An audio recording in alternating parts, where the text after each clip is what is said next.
que ça t'arrive de ressentir une petite pression dans la poitrine parce que tu dois aller vérifier tes courriels? Tu le sais que tu vas en avoir des tonnes et ça te décourage. Tu te dis, ça te prend un temps précieux de ton temps de gestion. Ça t'empêche d'aller voir aussi tes éducateurs et tes éducatrices, d'être présent pour eux. Donc, dans cette vidéo, je te donne 3 trucs pour avoir moins de courriels à gérer dans tes services à l'enfance et à la jeunesse.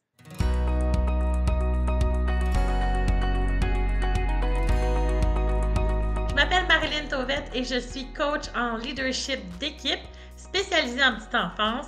Et donc, mon objectif, c'est d'appuyer les superviseurs de programmes jeunesse à augmenter leur niveau de confiance dans leur leadership d'équipe et aussi dans leur gestion administrative des services à l'enfance et à la jeunesse.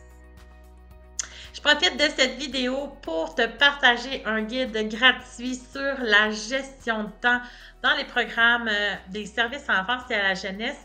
En fait, c'est un outil qui te parle davantage de ta to-do list et des impacts que ça a dans ta gestion de temps pour tes programmes jeunesse. C'est un guide gratuit, je le répète. Je te mets le lien sous la vidéo. Ne tarde pas et va le télécharger dès maintenant. On va se le dire, traiter et gérer des courriels, c'est pas du temps efficace, du temps productif pour un leader en petite enfance. Dans le sens que tu n'es pas en train de veiller au bon fonctionnement des programmes, d'évaluer au niveau de tes conformités, tes non-conformités, d'être à l'écoute des membres de ton équipe. On s'entend, c'est de la gestion de... Oui, c'est des communications, mais souvent, bon, il y a des tâches là-dedans, puis c'est pas du temps hyper productif, OK? On va se le dire.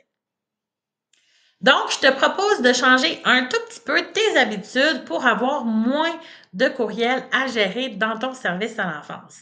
Et la première habitude à faire, c'est d'en envoyer moins. Ouais, ça part de toi.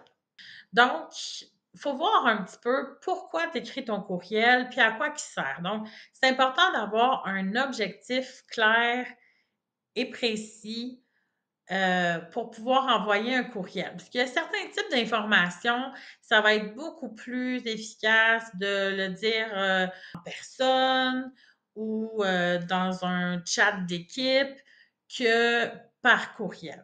OK? Donc, par rapport à ça, je te dirais que les courriels, ça serait de prioriser l'envoi pour des gens qui sont à l'extérieur de votre milieu de travail.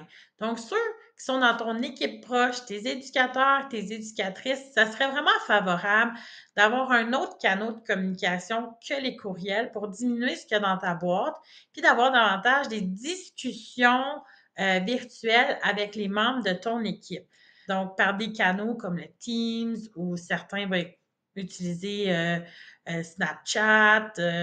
Bon, il y en a différents, là.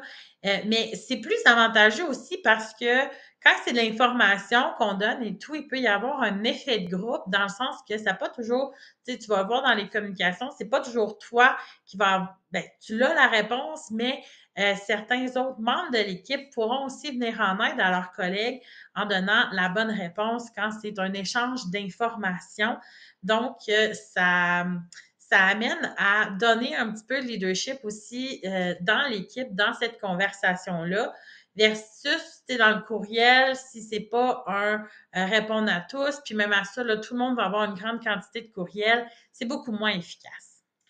L'autre chose pour éviter d'avoir beaucoup de courriels, c'est d'être très concis. Okay? Si on envoie de longs courriels ou avec beaucoup d'informations dans un courriel, on augmente les chances d'avoir des courriels de « Ah, j'ai pas compris telle partie » ou la réponse, la personne va répondre à une partie du courriel, mais pas à l'autre, donc tu dois le relancer.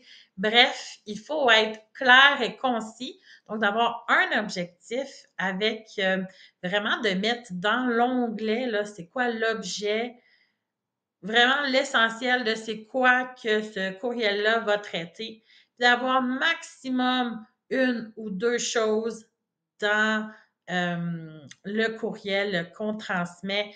Plus que ça, l'information s'y perd, puis c'est ça, on risque de rentrer dans une communication courriel qui prend beaucoup de temps, puis qui n'est pas efficace. Donc, une chose et on est simple, clair, précis.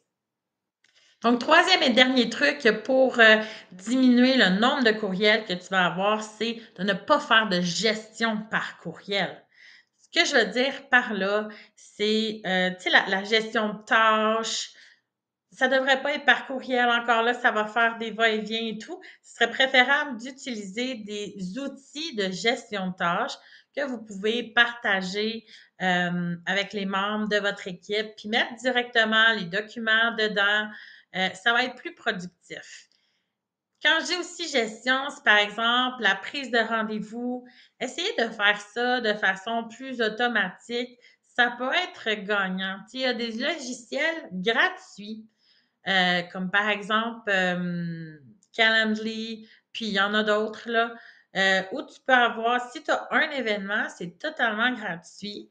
Puis tes éducateurs, tes éducatrices, tu peux le programmer pour qu'ils aient eux-mêmes accès, ils prennent le lien, ils prennent le rendez-vous de quand c'est le temps de te rencontrer.